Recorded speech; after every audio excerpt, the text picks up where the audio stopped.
Hello there and welcome to Xstreamed.tv's review of the Evercade game, the Atari Collection #1. And as we pop this open, inside we will see the Evercade cartridge along with the instruction manual, which we'll get to momentarily. And we'll pop it into the Evercade as we see here. Slots in nice and neat, and we power on the system there. See the reflection there of the webcam, but still. Boom, Evercade. Following our review of the Evercade Namco Museum Collection 1, we're diving back into the retro-themed handheld library, the Atari Collection #1. This happy little cartridge features an impressive collection of 20 games, including this cart's big hitters, Centipede, Asteroids, Adventure, Tempest, and Missile Command. Now, one thing I didn't mention in the last review is that each Evercade game comes in a small plastic box, and with it, and what's quite a rarity in modern games, it comes with an instruction booklet. And as we can pop out here, we see that we have the instruction manual, and it covers each of the games. It's in full colour, but you only get about a page, sometimes a little less than a page, maybe half a page for each game. The booklets don't feature anywhere near as much about each game as the original releases of each game would have back in the day, but they are nicely presented and functional. So it doesn't give you everything that you'd get in the classic releases versions of the instruction booklet, but it's still nice because you don't get physical instruction booklets often with video games nowadays at all. Now, back to the cartridge, the first game to look at is Adventure. For those of you who are interested in playing through historical video games, you can see the roots of such games as The Legend of Zelda in the game Adventure. In the game you play as a square, or at least it's a square that represents the player, and you move through a maze of screens, much like in The Legend of Zelda, and you can pick up objects such as keys or swords, which you can use to aid your progress through the game. Now, there are a few dragons and a pesky bat which hinder your progress, but the good news is that they're easily dispatched when you pick up the sword. The game is all about learning the route through and can be completed in, admittedly, just a few minutes, but for added replay value you can choose between 3 difficulty levels which remix the game in various ways. Now, from Adventure to Aquaventure, where you play as a scuba diver who swims around and shoots harpoons at fish. The fish come at you at various speeds, and you collect occasional items to meet up with mermaids and complete levels, all whilst battling against the clock, as your oxygen quickly will run out. The animation of the scuba diver is impressive as they continue to paddle their feet throughout the game, but the rest of this is fairly simple graphically, and that's very true of the time. It's a fun little game which is addictive to play over and over, and certainly the game is benefited by using save states to progress, so that you can go deeper in the ocean without having to start from scratch every time. Next up is another of the more well-known games in the collection, with Asteroids from 1981. In this game you control a spaceship represented by a triangle that you start in the middle of the screen with, and your goal is to fly around and rotate and aim and shoot all the surrounding asteroids. As you shoot one, it will break into smaller pieces, and once you've obliterated all of the pieces and cleared the screen, you'll be instantly on to the next stage. One annoying thing about this though is, and you will learn the hard way, is that if you clear a level whilst on the left or the right of the screen, you'll instantly be surrounded by as many asteroids as you were when the previous round began, and you have little chance to avoid doom, so make sure you stay in the middle. Asteroids is one of those legendary games like Tetris, Donkey Kong, Pac-Man, or of course, Space Invaders, which is such a simple concept and is just as much fun to play today as it was decades ago. Unlike so many modern games, which are getting increasingly complicated, the concept here is just shooting lasers from the spaceship to blow up asteroids before they hit you and blow you up. It's an easy concept and it still works. Canyon Bomber is an example of filler that you do find on these cartridges. An overly simple game which would struggle to be seen as a worthy free-to-play game on smartphones these days. The idea is that you have two competing planes flying opposite directions towards each other, but before you get ideas that this is some kind of elaborate mid-air game of chicken or jousting, it's not that exciting. You play the game just by tapping a single button and have no control over the flight of your aircraft. When you tap the button, your plane drops a bomb and destroys bricks down below to score points. Whoever destroys the most bricks wins, and in one sense you could see the game as an upside down game of Breakout. The only slight element of skill involved is that you have to time when you drop your bombs to hit the most bricks, and if you press the button twice in a row too quickly in succession, the first bomb you dropped will disappear before it's done all the damage it can do. Unfortunately, this isn't a very good game in this collection. Crystal Castles is one of my favourite games in the collection, however, and one I'd never heard of before booting it up on the Evercade. The game is an isometric 3D platformer of sorts, which plays similar to Pac-Man. From the box art shown on the game select screen, it would seem you play as a wizard teddy bear of some kind, which is a cool thing in itself, but the in-game sprite does look a lot more like a mouse. You do have a surprising amount of control over the character as you move around a variety of mazes, and you have to collect all the pellets, or whatever they are, whilst avoiding running into a baddie.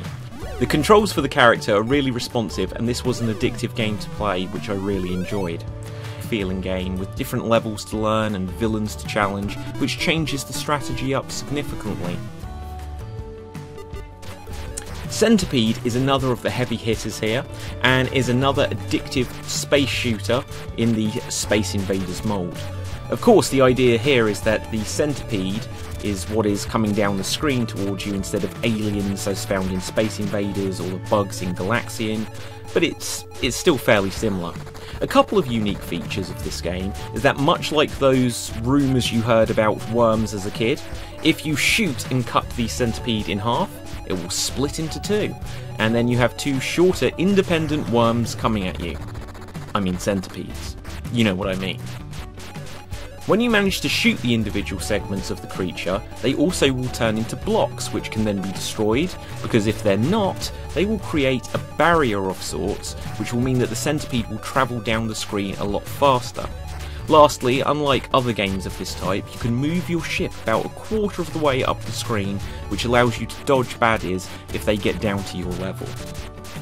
It's a great game and one of the highlights of the collection.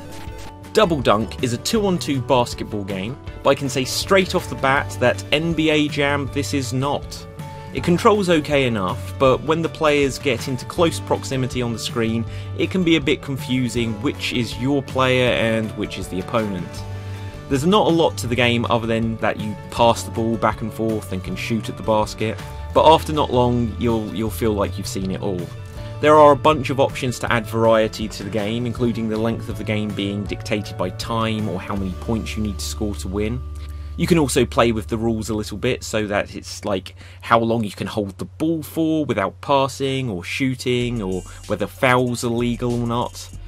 This game is okay for short plays here or there, but again, works mostly as filler and adds a little bit of variety to the types of game also featured on the cartridge. Desert Falcon sees you control an actual falcon, well, a pixelated one anyway, rather than the name be a reference to an aircraft of any kind, and you can fly over landscapes in the desert whilst dodging villains and pyramids. This game wasn't an easy game to get into, and the controls were a little bit annoying when your options are to hold up to move around slowly, or to press down and go into auto flight. Pressing up again will land your bird, and if anything, the idea of pressing down to go up in the air and up to land just feels a little bit back to front. Food Fight is another fun game here, which came out originally in 1987. And with some of the more recent games, you can definitely see how developers were progressing to make fuller concepts of their games. Each level in Food Fight takes place on a single screen, and you have to navigate the main character, Charlie Chuck, across the stage to eat an ice cream. The animation of Charlie Chuck eating an ice cream is worth the price of this cart alone. It's hilarious. It sounds simple enough to go across the screen, but with varied levels and villains that can even pick up and throw various lumps of food at you as weapons, just makes it a bit more of a complex game than some of the games featured on the cartridge, such as Canyon Bomber. Gravitar is a similar game to Asteroids. You control a triangle and rotate around the screen and shoot, but instead of giant meteorites to hit as you have to blast in Asteroids, you have to blast some flying saucers. The real challenge here comes in that the various stars, moons and planets dotted around the screen all have gravitational pull, which will drag you in towards them, and you constantly have to fight the controls to make sure that you're not pulled into them and crash land. You don't want a collision course after all. It does make the controls a little bit frustrating, but you'll have fun with it once you get used to them. Next up we have Missile Command, which is another of those games which is fondly remembered by many players from the era, and has addictive gameplay which hasn't really aged that much. This game could be described as Space Invaders crossed with Bust a Move, which I'm sure several of you watching and listening will think like, huh? But think about it and you'll realise I'm right. Unlike regular Space Invaders, you cannot control your ship, and instead you fire projectiles from a central position, just like when you fire the bubbles in Bust a Move. And instead of actual visible baddies on screen, you're instead shooting their bullets out of the air before the bullets can come down and hit the Space Invaders like blocks that are dotted along the bottom. So here we see that we've got Motorcycle. Sounds a bit like motorcycle. Motorcycle ticks the box to have some racing variety on the cartridge, and it's a fun racer. But don't expect this to be your favourite racing game ever. The graphics are big and colourful, which is good, and whilst you do get the sense that sometimes you are just sliding across the track, you do get some nice leaning animation once you really press that button. The controls of this game also feel quite good, and even within your first couple of tries you'll feel like you're picking them up and improving as you go along. You can even make your motorbike jump, which is fun, because you can look for the perfect opportunities to pull off a great jump and catch some air.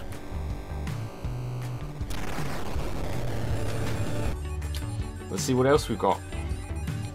Next up we have Night Driver, which is pretty bad.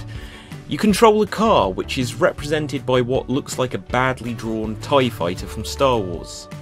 What is surprising though is that according to the instruction booklet, this game is supposedly in first person, which makes me wonder what the avatar is meant to be. As a contrast, the cars that you drive past actually look quite good, and everything else though looks awful. The road is only visible by the perforated lines that represent turns in the road. If you hit the side, you crash and it's game over. Expect that to happen often, as when you hit the accelerate button, the turns come at you so fast you really don't stand a chance. Night Driver is maybe the worst example of filler yet. Ninja Golf time. The next game on the list is Ninja Golf, and it's a game I'd heard of before getting this collection, but I had never played. It's a kind of weird idea. You're dressed like a ninja, like Sub-Zero or Scorpion from Mortal Kombat, and it's an early beat-em-up game. You start each section of a level by putting a golf ball with a club, and then you chase after it, where along the way you have to hit the ball and then fight and kill other ninjas and giant frogs, which makes sense. In fact, it makes no sense, but it's actually quite fun to play. Now, Steeple Chase will feel familiar to anyone who've played one of those horse racing mechanical games at seaside arcades. Either the big ones where you have to roll the balls into the holes to speed up your horse, or those simple ones where you put in a coin to bet on the winner. Not that this plays exactly like either of those, it just really visually looks like those games. One of the older games on the cartridge, this is a super basic game where you have to control when your horse and jockey jumps over hurdles to get the smoothest landing to keep your pace up. And that's the game. Very simple and barely what would feel like a game in its own right these days. But as a WarioWare style minigame, yeah, it's quite good. Next up we have Sword Quest Earthworld, and this didn't win me over straight away by any stretch of the imagination. I was super confused about what the objective of the game was. It feels a little bit like you're in the Lost Woods in The Legend of Zelda, where you move from one screen to the next and it looks exactly the same. Now if you hit the action button on any of the screens, you'll be able to see if there are any items in the room, and you can choose to either pick them up or leave other items you may be carrying with you in that room. This game would have been a lot better if you could have actually seen the items in the room rather than just on the menu screen, because it's really hard to keep track of how many screens you moved along and what you left where. Also, whenever you go from one screen to the next, you get what I can only describe as Resident Evil style door loading screens, where it gives a first person view of you going onto the next screen. When you're playing, every so often you'll see some random numbers flash up onto the screen, which are clues to what you must do next, and sometimes you'll come to a more action oriented screen, which will give you a little mini game challenge to do, like dodging through rainbows or other little dots as they move around on the screen, or one where it feels like you're playing a version of Frogger jumping across logs. It's a shame, but with a few quality of life changes, I'm sure there's a fun retro game in here somewhere that could be made, but it's just a bit too unclear what you're meant to be doing to really recommend this one. Tempest is another famous game in this collection, and if you've never played it before, you control an avatar that moves around the edge of what looks like a pair of underpants. Now, it's meant to be space with a 3D perspective, but you'll only see underpants now. You're welcome. And you shoot at enemies that come towards you, Space Invaders style, except for on the 3D plane. Having checked the info for this game in the instructions, I was surprised to see that this was a prototype that was developed and never actually released. I'm sure the ROM of it has been floating around on the internet for a long time, and I'd imagine it's probably been included in other collections like this. But it's still very cool to see that the Evercade is a way for previously cancelled or unreleased games to be released officially. It also makes sense that this game may not have been released though, as although it is definitely Tempest, it's by far the least impressive version of Tempest I've encountered. Coming up next we have Video Pinball, and well, it's worth noting how glorious it is to play some old games that are so old that they can literally just have a descriptive name like Video Pinball or Adventure, and that the publishers thought this would be enough to distinguish the games from any other release. Oh yes, I remember this one. It's the one that's like Pinball. It's Pinball, but video. Anyway, what can be said about this? It's Video Pinball. The graphics are as simple as could ever be to lay out a pinball table, and you fire a ball and control the flippers as you try to stop the ball falling into a pit and ending the round. As someone who isn't an expert in pinball games, either in the real world or on video games, Video Pinball, I can say that it feels a bit like pinball as I would expect it to, and the physics of the ball worked as I would hope, I guess. Yeah. Video Pinball. Yars Return is another game that wasn't released back in the day, and on the menu screen it's listed as being from 2005, which actually makes it a cool 15 years newer than any other game on this release. The game is a sequel to Yars Revenge, and when I first played it I thought my game had glitched as there was so much visual mess of flashing pixels I didn't know what was going on. Of course this is intended, but I did feel after a short while that I didn't enjoy all the garbled pixels. You control a ship and have to shoot at an enemy, again of the Y-front variety, in the centre of the screen. They are protected by a variety of barriers that come in different shapes and some that move about that you can blast through as you try to shoot the enemy. The big tip here is to watch out for the spinning disc that can be sent at you at lightning fast speed, and also to be just as wary of the really slow lasers that can get hidden by the garbled pixel nonsense and can easily come and shoot you. One thing that is quite cool though is that if you go through the barrier you can actually drill or eat maybe, but you can drill your way through the blockades too. It's another game which is fun to see get an official release so many years after the system was out of vogue. The final game in the collection is the 1990 Atari 7800 game Alien Brigade. This is one of the most recent games in the collection and definitely one of the most impressive. The game is actually a light gun game, which obviously you'll have to play using a D-pad on the Evercade. This didn't bother me at all though, as I often enjoyed playing light gun games with an on-screen cursor back in the day. Now the gameplay is repetitive, and although it's an old game, it has everything you'd expect from a light gun shooter. So it feels a good addition to the collection in terms of variety, and is a nice game that is fun to return to here and there for some mindless shooting action. The game has lots of things to shoot at, including tanks and army dudes, and also has lots of alien scum which look like giant locusts and other nasties. Occasionally there will be humans you mustn't shoot, which is an essential piece of the light gun genre, as it means you have to think before you shoot. Ammo is also slightly limited, so you don't want to just constantly be holding down that fire button. Fortunately though, you can also pick up some extra ammo and have a limited number of big shells you can fire to do maximum damage. And so there you have it. The Atari Collection 1 for the Evercade is the game which comes with every system and gives you 20 classic games to get your teeth into. The highlights are definitely Centipede, Missile Command, Adventure, Alien Brigade, Crystal Castles and Food Fight. Whilst there are a few others that feel like filler, there is still plenty for any retro fan to get a lot of enjoyment out of this. It's also worth noting that both Centipede and Asteroids are represented with their 7800 versions on the Atari Collection 2 cartridge, and in one sense you can understand that they felt justified to include both this and the 2600 versions here, but with a few cases of filler in both collections as well, it may have been better to either look for an alternative title to include, or just to cut the filler and make a single really strong collection. I understand why they wouldn't do that, as they can sell two separate collections this way, but it's still worth noting, and I guess they're cheap enough releases so that we shouldn't complain too much. Whilst it may feel a little too old for some players who maybe grew up in the era of the NES or the Super Nintendo, there are lots of fun games to be had here, and it's another great collection for video game historians out there to enjoy.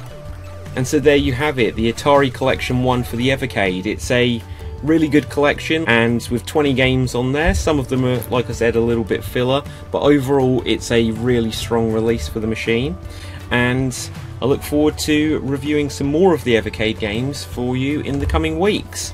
So for now, head over to the Xstreamed.tv website to be able to see more of our video game coverage, and make sure you smash that subscribe button over on youtube.com/extremeimprov. Make sure you ding that bell and give us a like, and until next time, always stay extremed.